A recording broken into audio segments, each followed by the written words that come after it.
Hello friends, ಎಲ್ರಿಗೂ ನಮಸ್ತೆ. Welcome back to my YouTube channel Monika vlogs. ಇವತ್ತು ಅನಿಕಾ ನೋಡ್ಕೊಂಬರೋಣ ಅಂತ ಹೇಳಿಬಿಟ್ಟು ರೆಡಿ ಆಗ್ತಿದ್ರಿ. ಅಂದರೆ ಬೆಳಗಿನ ಕೆಲಸ ಎಲ್ಲ ಮುಗಿಸ್ಕೊಂಬಿಟ್ಟು ಆಮೇಲೆ ಹೋಗೋಣ ಅಂತ ಅಂದ್ಕೊಂಡಿದ್ದೀರಿ. ನನ್ನ ಮಕ್ಕಳು ಬರ್ತಾ ಇದ್ದಾರೆ. ಸರಿ, ಅವಳಿಗೆ ಸ್ವಲ್ಪ ಡ್ರೈ ಫ್ರೂಟ್ಸು ಇವೆಲ್ಲ ತೊಗೊಂಡು ಹೋಗಿ ಕೊಡೋಣ. ಸ್ವಲ್ಪ ಹೆಲ್ದಿಯಾಗಿರುತ್ತೆ, ಈ ಬ್ಯಾಕ್ ಪೇಯ್ನು ಇವೆಲ್ಲ ಬರಲ್ವಲ್ಲ, ಹಾಗಾಗಿ ಅದನ್ನೆಲ್ಲ ತೊಗೊಂಡು ಹೋಗಿ ಕೊಡೋದಿತ್ತು. ಇನ್ನು ನಮ್ಮೂರಲ್ಲಿ ಆದರೆ ಸ್ವಲ್ಪ ಚೆನ್ನಾಗಿ ಸಿಗುತ್ತೆ, ಅಲ್ಲೂ ಸಿಗುತ್ತೆ ಅಮ್ಮವ್ರೂರಲ್ಲೂ. ಬಟ್ ಎಲ್ಲಿ ಚೆನ್ನಾಗಿರೋದು ಸಿಗುತ್ತೋ ನನಗೆ ಅಷ್ಟೊಂದು ಐಡಿಯಾ ಇಲ್ಲಾದರೆ ಗೊತ್ತು, ರೆಗ್ಯುಲರಾಗಿ ತೊಗೊತಿರ್ತೀರಲ್ವ, ಹಾಗಾಗ ಗೊತ್ತಿರೋದ್ರಿಂದ ಇಲ್ಲಿಂದನೇ ತೊಗೊಂಡು ಹೋಗೋಣ ಅಂತ ಹೇಳಿಬಿಟ್ಟು ಅಂದ್ಕೊತಿದ್ದೀರಿ. ಇನ್ನು ಪಾತ್ರೆಗಳಿತ್ತಲ್ವ, ಪಾತ್ರೆಗಳೆಲ್ಲ ತೊಳೆದ್ಬಿಟ್ಟು ಅಡುಗೆ ಮಾಡಿದ್ದು ಆಯಿತು. ಸಾರು ಸಮೇತ ಮಾಡಿ ಇಟ್ಬಿಟ್ಟಿದ್ದೀನಿ. ಯಾಕಂದರೆ ಊರಿಂದ ಬಂದಮೇಲೆ ಫುಲ್ ಟಯರ್ಡ್ ಆಗಿರ್ತೀರಿ, ಇನ್ನು ಮಾಡೋದಕ್ಕೆ ಆಗೋದಿಲ್ಲ. ಹಾಗಾಗಿ ಸಾರು ಮಾಡಿ ಅನ್ನ ಮಾಡಿ ಇಟ್ಬಿಟ್ಟೆ. ಈಗ ಒಂದು ಸ್ವಲ್ಪ ಮನೆಯೆಲ್ಲ ಕಸ ಗುಡಿಸ್ಬಿಟ್ಟು ಒಂದು ಸ್ವಲ್ಪ ಕ್ಲೀನಿಂಗ್ ಕೆಲಸ ಇರುತ್ತೆ, ಎಲ್ಲ ಮುಗಿಸ್ಬಿಟ್ಟು ಹೋಗಬೇಕು. ಬಂದಿದ್ದ ತಕ್ಷಣ ಮನೆ ಸ್ವಲ್ಪ ಗಲೀಜಾಗಿದ್ರೆ ಏನು ಕೆಲಸ ಮಾಡೋದಕ್ಕೂ ಇಂಟ್ರೆಸ್ಟ್ ಬರೋದಿಲ್ಲ. ಸ್ವಲ್ಪ ಮನೆಯೆಲ್ಲ ಕ್ಲೀನ್ ಮಾಡಿಬಿಟ್ಟು ಹೋಗಿದ್ದೀರಿ ಅಂದರೆ ಬರೋದ್ರ ಒಳಗಡೆ ಹಾಗೆ ಇರುತ್ತೆ. ಟೋನಿ ಬ್ರೂನೋ ಒಂದು ಸ್ವಲ್ಪ ಮೆಸ್ಸಿ ಮಾಡಿರ್ತಾರೆ, ಅದು ಬಿಟ್ಟರೆ ಇನ್ನೆಲ್ಲ ಸ್ವಲ್ಪ ಧೂಳು ಅವೆಲ್ಲ ಏನು ಇಲ್ದಿರ ನೀಟಾಗಿ ಗುಡಿಸಿ ಒರೆಸ್ಬಿಟ್ಟಿದ್ದೀನಿ ಅಂತಂದರೆ ಕ್ಲೀನಾಗಿರುತ್ತೆ. ಅವರು ಕೆಳಗಡೆ ನೆಲದಲ್ಲಿ ಮಲಗ್ತಿರ್ತಾರಲ್ವ, ಹಾಗಾಗಿ ಅವ್ರಿಗೂ ತಣ್ಣಗಿರುತ್ತೆ ಅಂತ ಹೇಳ್ಬಿಟ್ಟು ಮಾಡ್ಕೊಂಡ್ಬಿಡ್ತೀನಿ. ಅದಕ್ಕೆ ಈ ನಡುವೆ ದಿನ ಬೇಸಿಗೆ ಕಾಲ ಸ್ಟಾರ್ಟ್ ಆಗಿದೆ, ದಿನ ಮನೆ ಒರೆಸ್ಬಿಡ್ತಾ ಇದ್ದೀನಿ. ನೆಲದ ಮೇಲೆ ಅವ್ರು ಮಲಗೋದ್ರಿಂದ ಸ್ವಲ್ಪ ತಣ್ಣಗಿರುತ್ತೆ. ಹಾಗಾಗಿ ಇನ್ನು ರೆಡಿ ಆಗ್ತಾ ಇದ್ದೀರಿ. ಇನ್ನು ಸ್ನಾನನೂ ಮಾಡ್ಕೊಂಡ್ಬಂದ್ಬಿಟ್ಟೆ. ನಾನಾದರೆ ಡ್ರೆಸ್ ಹಾಕ್ಕೊಳ್ಳೋಣ ಅಂತ ಅಂದ್ಕೊಂಡೆ. ಇನ್ನು ಸರಿ ಬೇಡ, ಸೀರೆನೇ ಉಟ್ಕೊಂಡ್ಬಿಡೋಣ ಅಂತ ಹೇಳಿ ಈ ಸೀರೆ 2-3 ದಿನದಿಂದ ಎತ್ತಿ ಸೈಡ್ಗೆ ಇಟ್ಟಿದ್ದೆ ಉಟ್ಕೊಳ್ಳೋಣ ಅಂತ. ಬಟ್ ಆಗಲಿಲ್ಲ. ಇನ್ನು ಸರಿ ಇವತ್ತೇಗೋ ಊರಿಗೆ ಹೋಗ್ತಿದ್ದೀರಲ್ಲ ಅಂತ ಹೇಳಿಬಿಟ್ಟು ಅದೇ ಸ್ವಲ್ಪ ಸ್ಮೂತಾಗಿರುತ್ತೆ ಈ ಬೇಸಿಗೆ ಕಾಲಕ್ಕೆ ಅಂತ ಸೀರೆನೇ ಉಟ್ಕೊಂಡ್ಬಿಟ್ಟು ಇನ್ನು ಮಕ್ಕಳು ನಾವು ಹೋಗ್ತಿದ್ರಿ. ಈಗ ಬಂದು ಮಾರ್ಕೆಟಲ್ಲಿ ಹೋಗ್ತಿದ್ದೀರಿ, ಯಾಕಂದರೆ ಹೇಳಿದ್ನಲ್ವ ಡ್ರೈ ಫ್ರೂಟ್ಸ್ ಎಲ್ಲ ತಗೊಳ್ಳೋದಿದೆ ಅಂತ ಹೇಳಿಬಿಟ್ಟು. ಹಾಗಾಗಿ ಇದೇ ನೋಡಿ, ಅಂದರೆ ಅಂಗಡಿ ದೊಡ್ಡದು, ಬರೀ ಇಲ್ಲಿ ಸ್ವೀಟ್ ಆಗಲಿ ಇಲ್ಲ ಡ್ರೈ ಫ್ರೂಟ್ಸ್ ಆಗಲಿ ಎಲ್ಲ ಇದೇ ಥರದ್ದೇ ಹೆಲ್ದಿದೆ ಸಿಗುತ್ತೆ. ಆದರೆ ಹೋಲ್ಸೇಲ್ ರೇಟ್ ಏನಿಲ್ಲ, ಮಾಮೂಲಿ ರೇಟ್ಗಳೇ. ಅಂಗಡಿಗಳಲ್ಲಿ ಯಾವ ರೇಟ್ ಇರುತ್ತೆ ನಮ್ಗೆ ಅದೇ ರೇಟೇ ಇರುತ್ತೆ. ಇನ್ನೂ ಸ್ವಲ್ಪ ಡಿಫ್ರೆಂಟು ಈ ಚಾಕ್ಲೇಟ್ಸು ಇವೆಲ್ಲನೂ ಇತ್ತು. ಅದನ್ನು ಇನ್ನು ಅವಳಿಗೆ ಇಷ್ಟ ಅಂತ ಹೇಳಿ ತಗೊಂಡೆ. ನಾನು ಏನೇನು ತಗೊಂಡೆ ಅಂತ ಹೇಳಿ ನಾನು ಇನ್ನು ಕಾರಲ್ಲೇ ಶೂಟ್ ಮಾಡ್ತಿದ್ದೆ. ಮನೆಗೆ ಹೋಗಿದ ತಕ್ಷಣ ಆಗುತ್ತೋ ಇಲ್ವೋ ಅಂತ ಹೇಳಿಬಿಟ್ಟು. ಬಟ್ ಇವೆಲ್ಲ ತಿಂದಿದ್ದೀರಿ ಅಂತಂದರೆ ತುಂಬ ಹೆಲ್ದಿ, ಬ್ಯಾಕ್ ಪೇಯ್ನ್ ಬರೋದಿಲ್ಲ ನಮಗೆ. ಈ ಕಾಲು ಕೈಯೆಲ್ಲ ನೋವ್ತಿರುತ್ತೆ, ಸುಸ್ತಾಗ್ತಿರುತ್ತೆ, ಅವೆಲ್ಲ ಅವಾಯ್ಡ್ ಮಾಡುತ್ತೆ ಇದನ್ನು ತಿನ್ನೋದ್ರಿಂದ. ತುಂಬ ಹೆಲ್ದಿ ಆಗಿರೋದ್ರಿಂದ, ಅಂದರೆ ಸ್ವಲ್ಪ ದಪ್ಪ ಆಗೋಗ್ತೀರಿ ಇವೆಲ್ಲ ತಿಂದರೆ, ಅದು ಕಾಮನ್ನೇ. ಈ ಟೈಮಲ್ಲಿ ದಪ್ಪ ಆದರೂ ಮತ್ತೆ ಸಣ್ಣ ಆಗ್ಬೋದು. ಹಂಗಂತ ಹೇಳಿಬಿಟ್ಟು ಬಾಡಿನ ಸುಸ್ತು ಇಟ್ಕೊಳ್ಳೋದಕ್ಕೆ ಆಗೋದಿಲ್ಲ. ಹಾಗಾಗಿ ಇವೆಲ್ಲ ತಗೊಂಡು ಹೋಗ್ತಿದ್ದೆ. ಮತ್ತು ಡೇಟ್ಸ್ ಅವಳಿಗೆ ಇಷ್ಟ, ಮತ್ತು ಈ ಚಾಕ್ಲೇಟು ಅಷ್ಟೇ ತುಂಬಾ ಇಷ್ಟ ಅವಳಿಗೆ. ಅದಕ್ಕೆ ಇದೊಂದು ಬಾಕ್ಸ್ ತೊಗೊಂಡು ಡೇಟ್ಸು ತೊಗೊಂಡಿದ್ದೀನಿ. ಮತ್ತು ಮಾಮೂಲಿ ಡ್ರೈ ಫ್ರೂಟ್ಸ್ ಅಂದರೆ ಗೊತ್ತಿರೋದೇ ಅಲ್ವಾ, ದ್ರಾಕ್ಷಿ ಏನು ತೊಗೊಂಡಿಲ್ಲ, ಅವಳು ತಿನ್ನೋದಿಲ್ಲ. ಹಾಗಾಗಿ ಇನ್ನು ಚಾಕ್ಲೇಟ್ ಒಂದು ಬಾಕ್ಸ್ ತೊಗೊಂಡೆ, ಫ್ರೆಶ್ ಆಗಿ ಅವರೇ ಮಾಡೋದಂತೆ. ಫಸ್ಟ್ ಟೈಮ್ ಇದು ತೊಗೊತಿರೋದು, ನೋಡೋಣ ಹೇಗಿದೆ ಅಂತ ಹೇಳಿಬಿಟ್ಟು ಈ ಬಾಕ್ಸ್ ತೊಗೊಂಡು, ಮತ್ತು ಮಾಮೂಲಿ ಗೋಡಂಬಿ, ಬಾದಾಮಿ, ಪಿಸ್ತಾ ಇವೆಲ್ಲ ತೊಗೊಂಡಿದ್ದೀನಿ ಹೆಲ್ದಿಯಾಗಿರೋದ್ರಿಂದ. ಇನ್ನು ಖರ್ಜೂರ ತಿನ್ನೋದ್ರಿಂದ ನೆನಪಿನ ಶಕ್ತಿ ಜಾಸ್ತಿ ಆಗುತ್ತಂತೆ. ಬೆಳಗ್ಗೆ ಹೊತ್ತು ನಾವು ಬರೀ ಹೊಟ್ಟೆದಲ್ಲಿ ಅಂದರೆ ಬ್ರಷ್ ಮಾಡ್ಕೊಂಡ್ಬಂದು 2-3 ಖರ್ಜೂರ ತೊಗೊಂಡ್ರೆ ನಮಗೆ ಮೆಮೊರಿ ಪವರ್ ಜಾಸ್ತಿ ಆಗುತ್ತೆ ಅಂತ ಕೇಳ್ಪಟ್ಟಿದ್ದೀನಿ. ಅದಕ್ಕೆ ಇಲ್ಲಿ ನನ್ನ ಮಕ್ಳಿಗೂ ಕೊಡ್ತಿರ್ತೀನಿ. ಇನ್ನು ಹಾನಿಕಾಗೂ ತೊಗೊಂಡು ಹೋಗೋಣ ಅಂತ ಹೇಳಿ ತೊಗೊಂಡು ಹೋಗ್ತಿದ್ರಿ ಕಾರಲ್ಲಿ. ಅಮ್ಮ ಫೋನ್ ಮಾಡಿದ್ರು, ತುಂಬ ಹುಷಾರಿಲ್ಲ ಅಂತ. 2 ಡೇಸ್ ಬ್ಯಾಕೆ ಹಾಸ್ಪಿಟ್ಲಿಗೆ ಒಂದ್ಸಲಿ ಹೋಗಿ ಬಂದಿದ್ರು, ಬಟ್ ಕಡಿಮೆ ಆಗಿಲ್ವಂತೆ. ಹಾಗೆ ಇದೆ, ತುಂಬ ಸುಸ್ತಾಗ್ತಿದೆ ಅಂತಂದ್ರು. ಸರಿ, ಮನೆಗೂ ಹೋಗಿಲ್ಲ, ಅಮ್ಮನ ಹಾಗೆ ಹೊರಗಡೆ ಬರೋಕ್ಕೆ ಹೇಳಿಬಿಟ್ಟು ಇನ್ನು ಅಮ್ಮನ ಹತ್ತಿಸ್ಕೊಂಡು ಹಾಗೆ ಹೋಗಿ ಹಾಸ್ಪಿಟ್ಲಲ್ಲಿ ಒಂದು ಇಂಜೆಕ್ಷನ್ ಹಾಕ್ಸ್ಕೊಂಡ್ಬಂದ್ರಿ. ಒಂದಲ್ಲ ಪಾಪ 2 ಇಂಜೆಕ್ಷನ್ನೇ ಹಾಕಿದ್ರು, ಅದು ನರಕ್ಕೆ ಹಾಕಿದ್ರು. ತುಂಬ ಸುಸ್ತಾಗಿ ಹೋಗಿದ್ದಾರೆ. ಇನ್ನು ಮನೆಯಲ್ಲಿ ನಮ್ಮ ಅದಕ್ಕೆ ನಾವು ಬರೋದ್ರ ಒಳಗಡೆ ಅಡುಗೆ ಎಲ್ಲ ಮಾಡಿ ಇಟ್ಬಿಟ್ಟಿದ್ರು. ಇವಾಗ ಒಂದು ಸ್ವಲ್ಪ ಶಾಪಿಂಗ್ ಇತ್ತು, ಹಾಗಾಗಿ ನಮ್ಮನ್ನು ಕರ್ಕೊಂಡೋಗಿ ಮನೆಯಲ್ಲಿ ಬಿಟ್ಬಿಟ್ಟು, ನಮ್ಮ ಅಣ್ಣನೂ ಹೇಗೋ ಲೀವಲ್ಲಿದ್ದ, ಅವನಿಗೂ ಹೇಳಿಬಿಟ್ಟು ಇನ್ನು ಅನಿಕಾಗೂ ಹೇಳಿಬಿಟ್ಟು ಡ್ರೈ ಫ್ರೂಟ್ಸ್ ಇವೆಲ್ಲ ಕೊಟ್ಟಿದ್ದು ಆದಮೇಲೆ ಈಗ ಒಳಗಡೆ ಬಂದ್ರಿ, ಅಂದರೆ ಮಾರ್ಕೆಟ್ ಒಳಗಡೆ ಬಂದ್ರಿ. ಮಾರ್ಕೆಟ್ ಒಳಗಡೆ ಬಂದು ನೋಡಿದ್ರೆ ಅದೇನು ನಮಗೆ ಸರಿಯಾಗಿ ಇಷ್ಟ ಆಗಿಲ್ಲ. ಈ ಸೀರೆಗಳು ಇವೆಲ್ಲನೂ ಅಷ್ಟೊಂದು ಇಷ್ಟ ಆಗಿಲ್ಲ. ನಾವು ಅಂದ್ಕೊಂಡಿದ್ದ ಕಲರ್ ಸಿಕ್ಕಿಲ್ಲ ಮೇಯ್ನು. ಹಾಗಾಗಿ ಕೋಲಾರ್ಗೆ ಹೋಗಿ ಬಂದುಬಿಡೋಣ ಅಂತ ಹೇಳಿಬಿಟ್ಟು ಹೋಗ್ತಾ ಇದ್ದೀರಿ. ಇನ್ನು ಫಸ್ಟು ಆಟೋದಲ್ಲಿ ಬಂದುಬಿಟ್ರಿ ಇಲ್ಲಿ ಅಮ್ಮನ ಮನೆ ಹತ್ರ ಬಿಟ್ಬಿಟ್ಟು, ಯಾಕಂದರೆ ಮಾರ್ಕೆಟಲ್ಲಿ ಎಲ್ಲೂ ಕಾರ್ ಪಾರ್ಕ್ ಮಾಡೋಕ್ಕಾಗಲ್ವಲ್ಲ. ಹಾಗಾಗಿ ಬಂದು ನೋಡಿದ್ರೆ ಹೀಗಾಯ್ತಾ, ಇಷ್ಟ ಆಗಿಲ್ವಾ, ಅದಕ್ಕೆ ಮತ್ತೆ ಹೋಗಿ ಇವ್ರು ಆಟೋದಲ್ಲಿ ಕಾರ್ ತೊಗೊಂಡು ಬಂದಿದ್ದ ಆದಮೇಲೆ ಕೋಲಾರಿಗೆ ಬಂದ್ರಿ. ಇಲ್ಲಂತೂ ತುಂಬಾ ಚೆನ್ನಾಗಿತ್ತು.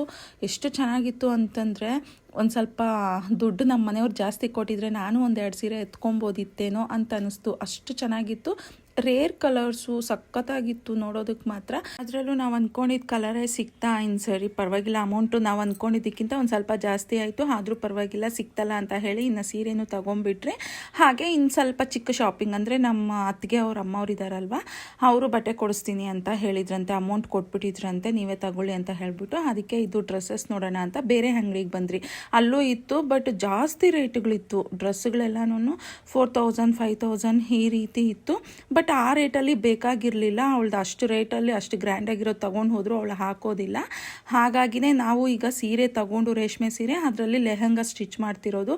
ಅವಳ ಹೈಟ್ಗೆ ನಾವು ಸೀರೆ ತೊಗೊಂಡಿದ್ದ ರೇಟಲ್ಲೇ ನಮಗೆ ಲೆಹಂಗಾ ಸಮೇತ ಸಿಕ್ತು. ಅಲ್ಲಿ ಗ್ರ್ಯಾಂಡಾಗಿತ್ತು, ಸಖತ್ತಾಗಿತ್ತು. ಬಟ್ ಅವಳ ಹೈಟ್ಗೆ ಹಾಕ್ತಾ ಇರಲಿಲ್ಲ.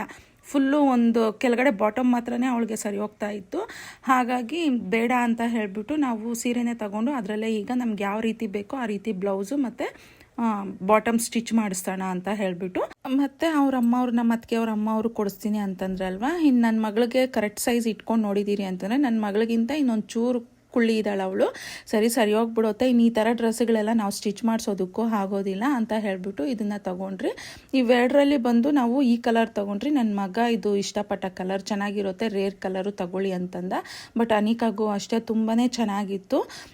ತೋರಿಸ್ತೀನಿ. ಓಮಾಗಿ ಹಾಕ್ಕೊಂಡಿದ್ಲು, ಅದು ನಾಳೆ ವ್ಲಾಗಲ್ಲಿ ಬರುತ್ತೆ. ಸಕ್ಕತ್ತಾಗಿತ್ತು ಅವಳಿಗೆ ಮಾತ್ರ ಈ ಡ್ರೆಸ್ಸು. ಇನ್ನು ಇದನ್ನೇ ಫೈನಲ್ ಮಾಡಿದ್ರಿ. ಇದನ್ನು ತೊಗೊಂಬಂದ್ರಿ. ಇದು ಬಂದು ನಮಗೆ 2000 ಚೇಂಜ್ ಏನೋ ಬಿತ್ತು. ಎಕ್ಸಾಕ್ಟಾಗಿ ನನಗೆ ಪ್ರೈಸ್ ಅಷ್ಟೊಂದು ನೆನಪಾಗ್ತಾ ಇಲ್ಲ, ಬಟ್ 2000 ಚೇಂಜ್ ಬಿತ್ತು. ಇನ್ನು ಅದನ್ನೆಲ್ಲ ತೊಗೊಂಡಿದ್ದು ಆದಮೇಲೆ ಮತ್ತು ನಾವು ಅಮ್ಮಗೆ ಅಂತ ಹೇಳಿಬಿಟ್ಟು ನಾವು ಈ ರೀತಿ ಸ್ಯಾರಿ ತೊಗೊಂಡ್ರಲ್ವ ಲೆಹಂಗಾ ಸ್ಟಿಚ್ ಮಾಡೋದಕ್ಕೆ ಅಂತ, ಅದಕ್ಕೆ ದುಪ್ಪಟ್ಟ ಬೇಕಾಗಿತ್ತು, ಅಂತಂದರೆ ದಾವಣಿ ಬೇಕಾಗಿತ್ತು. ನಾವಾದರೆ ದಾವಣಿ ಅಂತಲೇ ಅಂತೀರಿ. ಅಂದರೆ ಕರೆಕ್ಟಾಗಿ ಹೇಳಬೇಕು ಅಂತಂದರೆ ಹಾಫ್ ಸ್ಯಾರಿ ಮೇಲೆ ಹಾಕ್ತಿರಲ್ವ ನಾವು, ಬಾಟಮು ಬ್ಲೌಸ್ ಮೇಲೆ ಹಾಫ್ ಸ್ಯಾರಿ ಥರ, ಅದಕ್ಕೆ ಅದನ್ನು ಈಗ ಡೆಕೋರೇಟ್ ಮಾಡೋದಕ್ಕೆ ಅಂತ ಹೇಳಿಬಿಟ್ಟು ಅದಕ್ಕೆ ಪೀಸ್ ತೊಗೊಂಡ್ರಿ.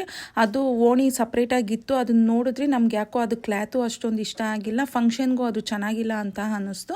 ಹಾಗಾಗಿ ಮತ್ತೆ ಬೇರೆದು ಪನ್ನದಲ್ಲಿ ಕಟ್ ಮಾಡಿಸ್ಕೊಂಡು ಅದಕ್ಕೆ ಲೇಸ್ ಅಂತೆ ಮತ್ತು ಇನ್ನೂ ಏನೇನೋ ಇರುತ್ತಲ್ವ ಅದನ್ನೆಲ್ಲ ತೊಗೊಂಡ್ರಿ. ಅದ್ರ ಬದಲು ಇನ್ನೊಂದು ಲೆಹಂಗಾ ತೊಗೊಬೋದಿತ್ತೇನೋ, ಅಷ್ಟು ಅಮೌಂಟ್ ಆಯಿತು. ಇನ್ನು ಹೋಗಲಿ ಫಂಕ್ಷನ್ಗೆ ಅನಿಕಾ ಚೆನ್ನಾಗಿರಬೇಕು ಅಂತ ಹೇಳಿಬಿಟ್ಟು ಇದನ್ನೆಲ್ಲ ತೊಗೊಂಡ್ರಿ. ಅದರಲ್ಲೂ ಮೇಯ್ನು ಸೋದರತೆ ಆಗಿರೋದ್ರಿಂದ ಇನ್ನು ನಾವು ಕೊಡೋ ಬಟ್ಟೆನೇ ಹಾಕ್ಕೊಂಡು ಅಲ್ಲಿ ಫಂಕ್ಷನ್ ದಿವಸ ಕುತ್ಕೋಬೇಕಾಗುತ್ತೆ ಮಗು. ಇನ್ನು ರೆಡಿಮೇಡ್ ಚೆನ್ನಾಗಿರೋದಿಲ್ಲ, ಅಷ್ಟು ಚೆನ್ನಾಗಿ ಫಂಕ್ಷನ್ ಮಾಡ್ತಿದ್ದೀರಲ್ವ, ಈಗ ಯಾಕೆ ರೆಡಿಮೇಡ್ ಡ್ರೆಸ್ಸು ಬೇಡ ಅಂತ ಹೇಳಿನೇ ಸ್ಯಾರಿ ತಗೊಂಡು ನಮ್ಗೆ ಹೇಗೆ ಬೇಕೋ ಹಾಗೆ ಸ್ಟಿಚ್ ಮಾಡೋಣ ಅಂತ ಹೇಳಿ ಪ್ಲ್ಯಾನ್ ಎಲ್ಲ ನನ್ನ ಮಗಳದೆ. ಇನ್ನು ಸರಿ ಓಕೆ ಅನ್ನಿಸ್ತು ನನಗೂ, ಅದೇ ಚೆನ್ನಾಗಿರುತ್ತೆ ಅಂತ ಅನ್ನಿಸ್ತು. ಈಗ ಮಕ್ಕಳ ಸೈಜ್ಗೆ ಕರೆಕ್ಟಾಗಿ ಅಂದರೆ ಉದ್ದ ಇದ್ದರೆ ಓಕೆ, ಚಿಕ್ಕ ಮಕ್ಕಳು ಅಂತಂದರೆ ಕರೆಕ್ಟ್ ಸೈಜು ಲೆಹಂಗಾಗಳು ಸಿಗೋದಿಲ್ಲ. ಹಾಗಾಗಿ ಈ ಪ್ಲ್ಯಾನು. ಇನ್ನು ಇದು ಬಂದರೆ ಅಲ್ಲೆಲ್ಲ ಮುಗಿಸ್ಕೊಂಡು ಕೊಲಾರಲ್ಲಿ ಮತ್ತೆ ವಾಪಸ್ಸು ಮಾಲೂರಿಗೆ ಬರ್ತಾಯಿದ್ದೀರಿ. ನಮ್ಮ ಅತ್ತಿಗೆ ಸಮೇತ ಬರ್ತಿದ್ದಾರೆ. ಯಾಕಂದರೆ ಟೋನಿ ಬ್ರೂನೋಗೆ ತಿನ್ನಿಸ್ಬಿಟ್ಟು ಇವತ್ತು ನೈಟು ನಮ್ಮೂರಲ್ಲಿ ಅಂದರೆ ಅಮ್ಮ ಊರಲ್ಲೇ ಸ್ಟೇ ಆಗಬೇಕು. ಅದರಿಂದ ಮಾಲೂರಿಗೆ ವಾಪಸ್ ಬಂದ್ರಿ ಕೋಲಾರಿಂದ ಡೈರೆಕ್ಟ್. ಇಲ್ಲಿ ಬಂದು ನೋಡಿದ್ರೆ ನಮ್ಮೂರಲ್ಲಿ ನೋಡಿ ಕೆರೆ ಆಗೋಗಿದೆ. ಕಾರ್ ಸಮೇತ ಹೋಗ್ತಾ ಇದ್ರೆ ಅಷ್ಟೊಂದು ಭಯ ಆಯಿತು. ಫಸ್ಟ್ ಟೈಮ್ ನನಗೆ ಫುಲ್ಲು ಅರ್ಧಕ್ಕೆ ಬಂದ್ಬಿಡ್ತಾ ಇದೆ ನೀರು. ನಮಗೆ ವಿಂಡೋ ಇರುತ್ತಲ್ವ ಅಲ್ಲಿವರೆಗೂ ಬಂದಿದೆ, ಕಾರ್ ವಿಂಡೋವರೆಗೂ ನೀರು. ಸಖತ್ ಭಯ ಆಯಿತು. ಒನ್ ಡೇದಲ್ಲಿ ಇಷ್ಟೊಂದು ಮಳೆನಾ ಅಂತ ಅನ್ನಿಸ್ತು. ನಾವು ಹೋಗಿದ್ದೆ 11 ಗಂಟೆ ಹಾಗೆ ಮನೆ ಬಿಟ್ಟಿದ್ದು. ಈಗ ಬಂದು ನೋಡಿದ್ರೆ ಸಂಜೆ 5:30 ಹಾಗೆ ಮಳೆ ಇಷ್ಟೊಂದು ಇತ್ತು. ಇನ್ನು ಮನೆಗೆ ಬಂದು ಬಾಲ್ಕನಿ ಬೇರೆ ಡೋರ್ ತೆಗ್ದಿದ್ರೆ ಮನೆ ಒಳಗಡೆ ಎಲ್ಲ ಸ್ವಲ್ಪ ನೀರು ಬಂದುಬಿಟ್ಟಿತ್ತು. ಈ ಟೋನಿ ಬ್ರೂನೋಗೆ ಸ್ವಲ್ಪ ತಣ್ಣಗೆ ಗಾಳಿ ಬರಲಿ ಅಂತ ಹೇಳಿ ಫ್ಯಾನ್ ಸಮೇತ ಹಾಕಿರ್ತೀರಿ. ಮತ್ತು ಬಾಲ್ಕನಿಯಲ್ಲಿ ಸಮೇತ ಡೋರ್ ತೆಗ್ದಿರ್ತೀರಿ. ಯಾವಾಗೂ ಅಷ್ಟೇ ನಾರ್ಮಲ್ ಆಗೇ ತೆಗ್ದಿರ್ತೀರಿ ಮನೆಯಲ್ಲಿ ಇರಬೇಕಾದ್ರೆ. ನಾವು ಹೇಗಿದ್ರು ಮನೆಗೆ ವಾಪಸ್ ಬಂದ್ಬಿಡ್ತಿರಲ್ಲ ಅಂತ ಹೇಳಿ ತೆಗ್ದಿದ್ದು. ಅಂದರೆ ಗೇಟ್ ಇದೆ, ಗೇಟ್ ಲಾಕ್ ಮಾಡಿಬಿಟ್ಟಿರ್ತೀನಿ, ಡೋರ್ ಮಾತ್ರ ಓಪನ್ ಮಾಡಿರ್ತೀನಿ ಮೇಲೆ ಬಾಲ್ಕನಿಯಲ್ಲಿ. ತಣ್ಣಗೆ ಗಾಳಿ ಬರುತ್ತೆ. ಹಾಗಾಗಿ ಮಳೆ ನೀರೆಲ್ಲ ಒಳಗೆ ಬಂದುಬಿಟ್ಟಿತ್ತು. ಅದೇನಾಗಿದೆ ಅಂತಂದರೆ ಗಾಳಿ ಮಳೆ ಎರಡೂ ಬಂದಿರೋದ್ರಿಂದ ಏನಾಗಿದೆ ಅಂದರೆ ಒಳಗೆ ಒಂದು ಸ್ವಲ್ಪ ಅಂದರೆ ಲೈಟಾಗಿ ನೀರು ಬಂದುಬಿಟ್ಟಿತ್ತು. ಅದು ನೋಡಿದ ತಕ್ಷಣ ಒಂದು ಸ್ವಲ್ಪ ಟೆನ್ಷನ್ ಆಯಿತು. ಟೋನಿ ಬ್ರೂನೋ ಹೋಗಿ ಡೈನಿಂಗ್ ಹಾಲಲ್ಲಿ ಇದ್ದರು, ಪಾಪ ಭಯ ಪಟ್ಕೊಂಡೇನೋ. ಇನ್ನು ಬಂದು ಅದನ್ನೆಲ್ಲ ನಮ್ಮ ಅತ್ತಿಗೆ ಒರೆಸ್ತಾ ಇದ್ರು. ನಾನು ಟೋನಿ ಬ್ರೂನೋಗೆ ಸ್ವಲ್ಪ ಪೆಡಿಗ್ರಿ ಮಾಡಿ ತಿನ್ನಿಸ್ಬಿಟ್ಟು ನಮ್ಮ ಮನೆಯವ್ರಿಗೆ ಫೋನ್ ಮಾಡಿ ಹೇಳಿದ್ರೆ, ಸರಿ ನಾನು ಬರ್ತಾ ಇದ್ದೀನಿ ನೀವು ಹೋಗಿ ಬನ್ನಿ ಅಂತಂದರು. ಆಮೇಲೆ ವಾಪಸ್ಸು ಇಲ್ಲಿ ನಮ್ಮಮ್ಮ ಅವ್ರ ಊರಿಗೆ ಬಂದ್ರಿ. ಬರೋದ್ರೊಳಗಡೆ ಅಮ್ಮ ಮುದ್ದೆ ಮಾಡಿದ್ರು. ಸಾರಿತ್ತಲ್ವ, ಅಮ್ಮಗೆ ಜ್ವರ ಇರೋದ್ರಿಂದ ಮುದ್ದೆನೇ ಬೇಕು ಅಂದರು. ಬಟ್ ಈಗ ಓಕೆ, ಅಮ್ಮ ಚೆನ್ನಾಗೇ ಇದ್ದಾರೆ. ಮತ್ತೆ ನಾಳೆ ಇನ್ನೊಂದು ವ್ಲಾಗಲ್ಲಿ